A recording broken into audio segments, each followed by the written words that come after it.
Earlier on this year, in 2021, we went to a trade show in Tokyo, Japan. There we were invited to see the Linfini booth. Linfini is an OEM, or original equipment manufacturer. That means that they make the hardware that other companies can purchase, sell, distribute, and license.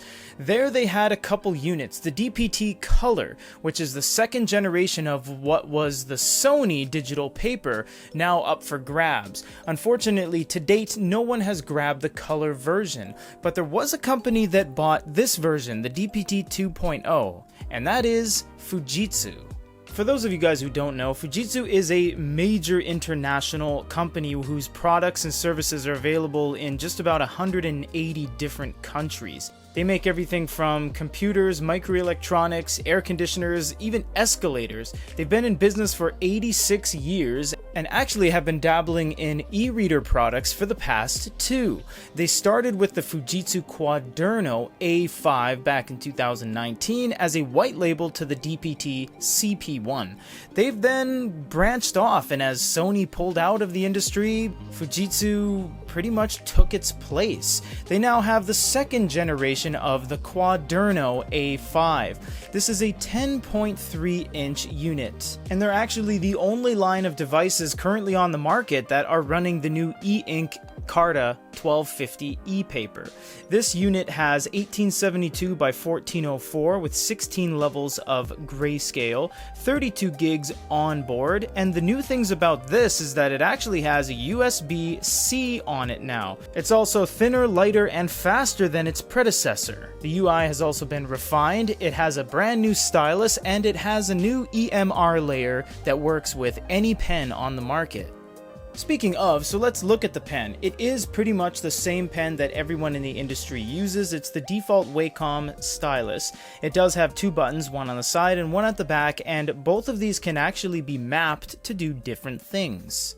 The Quaderno prides itself on simplicity and overall non-confusing UI. So what they do is they actually don't even have a home screen that you can muddle up with apps and moving things around and putting widgets on it. All it is a button at the top, and that's it. That is your home screen. We have return to document, documents in the list, folders, schedule, create note, scan snap, which is a proprietary line of devices from Fujitsu that you can use to import directly from your scanned documents.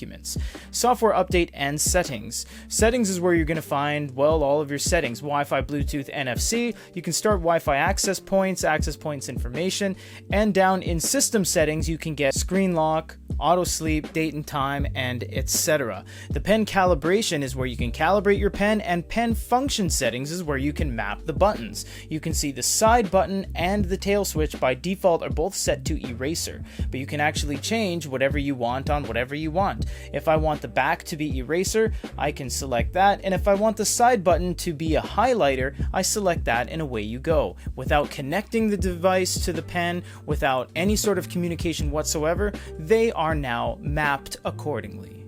A list of your documents is always going to be on your main screen here. You can do several things. You can go all notes or all documents on the top left corner, change the sort order, or you can even change it to grid view. Grid view is very nice because it gives you a little bit of a screenshot and a thumbnail of what you are to expect. So if you didn't know what the name of the title was of the document, you can see a little bit of a snippet and say, oh, okay, this is that and that is that. The clarity of the new screen makes manga look pretty fantastic on this. Now, it does only run PDF, so you have to make sure all of your manga are not in CBR, CBZ, etc. It needs to be in PDF format, but once it is quite nice. Now, there's a little bit of a downside on this, is that you can pinch and zoom, but there's no minimap. So you can see there's no minimap, but there is a percentage on the top left corner. That doesn't really mean much because you don't really know where you are on the page. But once you do get a hang of it, it's not that bad, and the screen looks absolutely fantastic.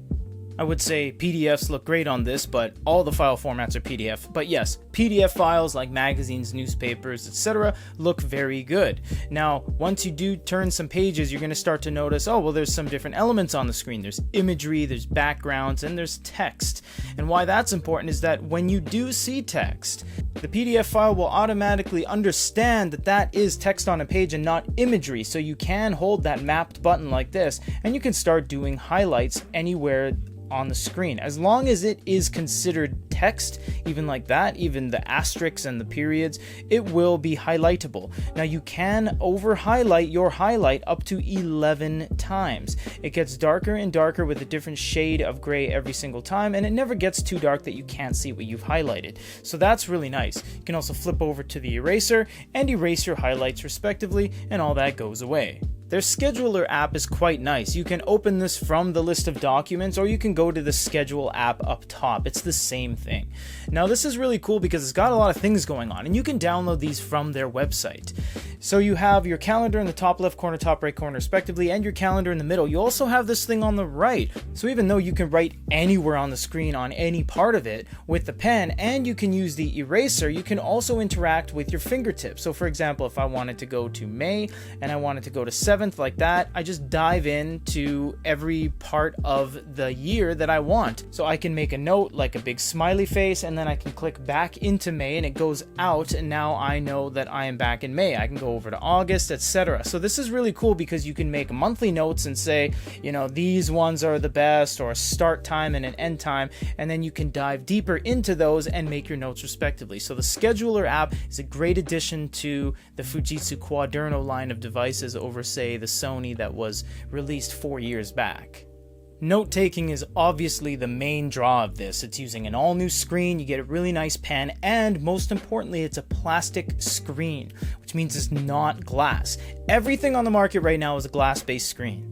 Everything. Even the Remarkable 2, they say it's a glass blend composite. No, it's a glass. So you do have some things up top here. We're going to go over most of these. We'll save a full thing for the writing experience on a follow-up video.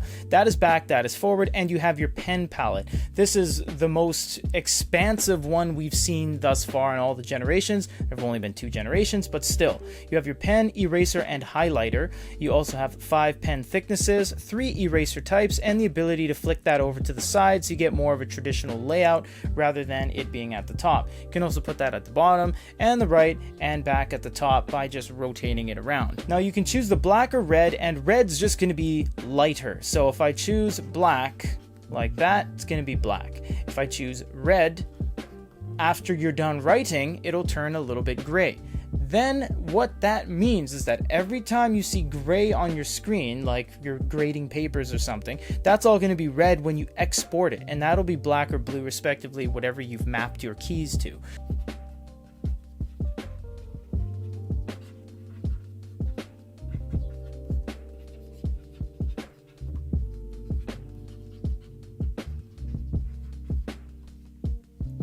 Another thing that's important to note about this is that the new EMR layer allows you to use any pen on the market. Yes, any pen. We can use the Air pen, we can use the Bigme/Goyu pen, we can use the Reinkstone pen, or even the Remarkable. They all work. The Lamy, the Mitsubishi, the Stadler, anything that you can imagine in the e-reader, e-note scope will work on this layer.